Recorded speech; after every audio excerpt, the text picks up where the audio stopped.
everyone, welcome back to Shea Butter Adventures. My name is Tommy. Today we're going to be going over what is the USA green card retrogression in terms of nurses. Where do we find information about this retrogression in terms of like visa bulletins, and what is it we're looking forward to, and why is so much people like up in arms. I feel like we keep throwing it like they regress, no more green cards, no more green cards, but like a lot of people just don't know what it is that means. So this video is going to cover that. As always, like, share, comment, subscribe. My name is Tammy and I'm an international nurse that moved here from the Bahamas to the United States, giving you tips and tricks along with vlogs for my daily life. So let's get into it. So visa retrogression. A lot of nurses, the vast majority of nurses that come to the United States move to the US on what we call a EB3 visa, and that EB3 visa translates into a green card.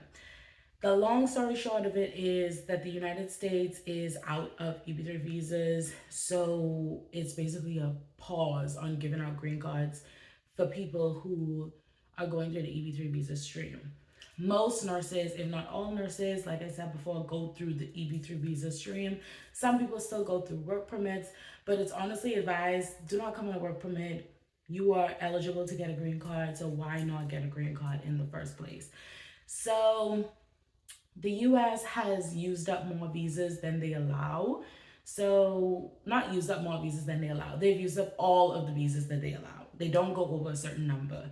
So what I mean by that is, let's say for your country, the US allows 1,000 visas.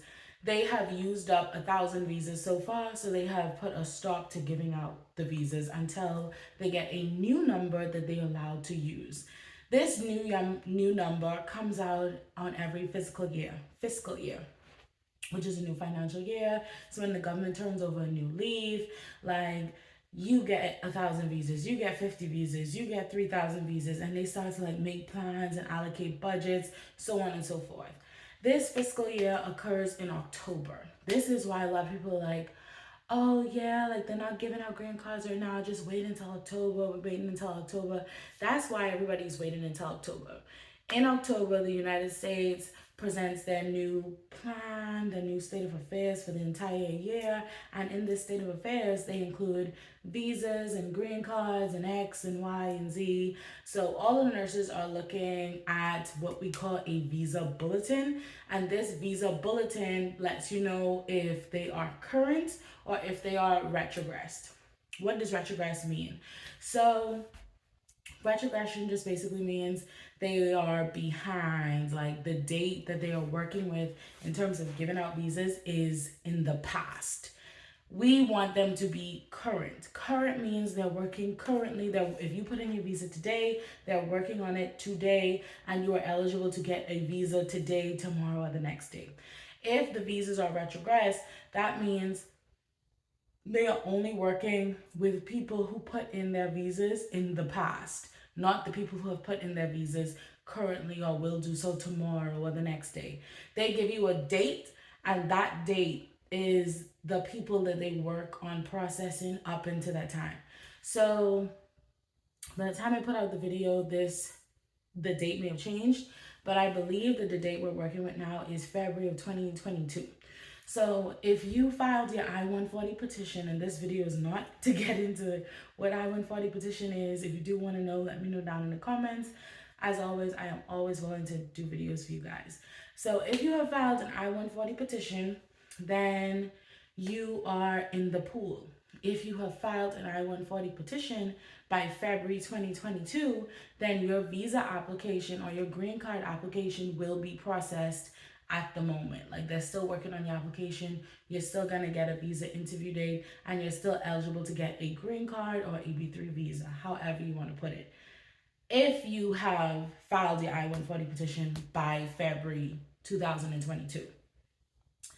That is what we mean by retrogressed. If you put in your visa application in June of 2022, they're not looking at you. If you put it in July of 2022, they're not looking at you. If you put it in January 2023, they're not looking at you. And they will not look at you or your application until your date becomes current.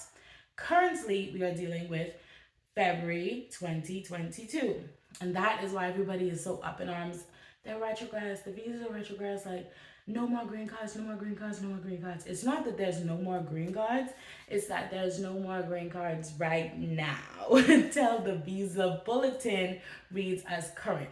So, what is the Visa Bulletin? The Visa Bulletin is something that the US puts out every month. Uh, they put out a visa bulletin for that month to say where they are in terms of processing certain types of visas. This visa bulletin is not just for EB3 visas, it's for family sponsored visas. Um, all the different types of visas, we're only concerned about EB3. So like let's say in October, that's the visa bulletin that everybody's looking for. We are hoping that in October, when they release the visa bulletin, they will tell you if EB3 visas are current or if they have at least moved up.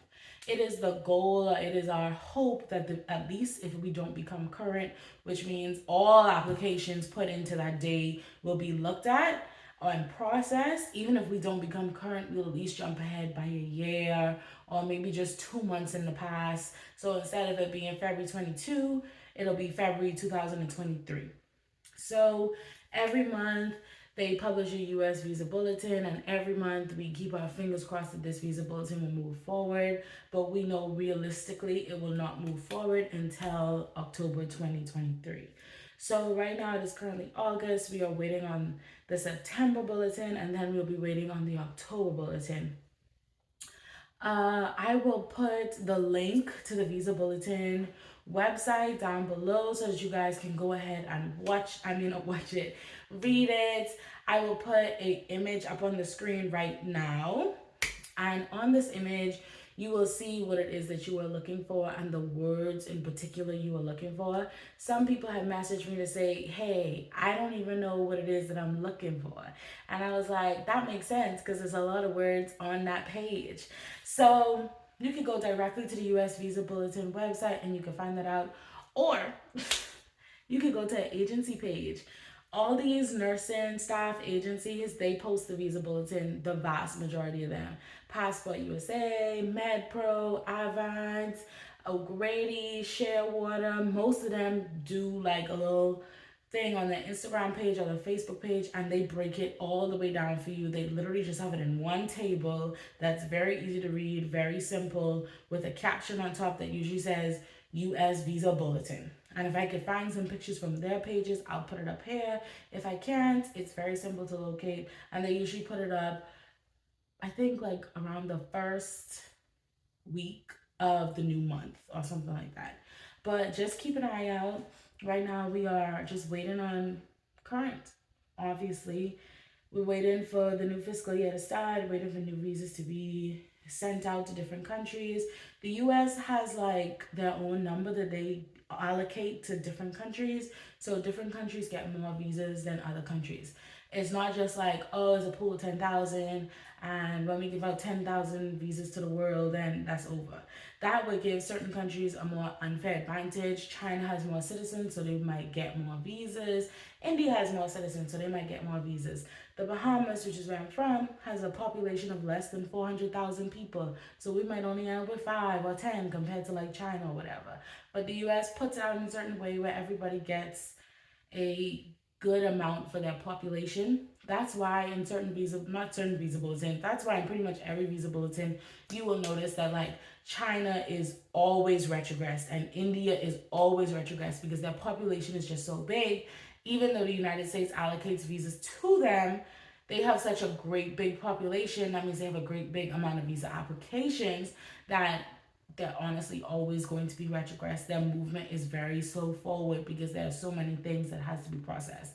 For smaller countries, well, pretty much every other country is always current. There's less people, less visa applications for them to deal with, and more visas that can be allocated in a timely manner. As always, my name is Tammy. I hope that this video helped you. And this is Straight But Adventures. We are focused on, I wonder if this will be like not in focus so y'all can read. Good vibes only. This is the new YouTube setup. We got rid of the pink. That was a sheet. We got rid of the pink sheet. Got a pink table. We got our desk or whatever. And we got our little sign. And I'm just so happy and grateful for you watching this video, watching my channel. As always, if you could take one tiny second to like, comment, share, subscribe, call a friend, text a friend. I am a baby channel and I'm just trying to grow. So any engagement that you do will be so grateful and so ever appreciated. And thank you and have a nice day. Bye.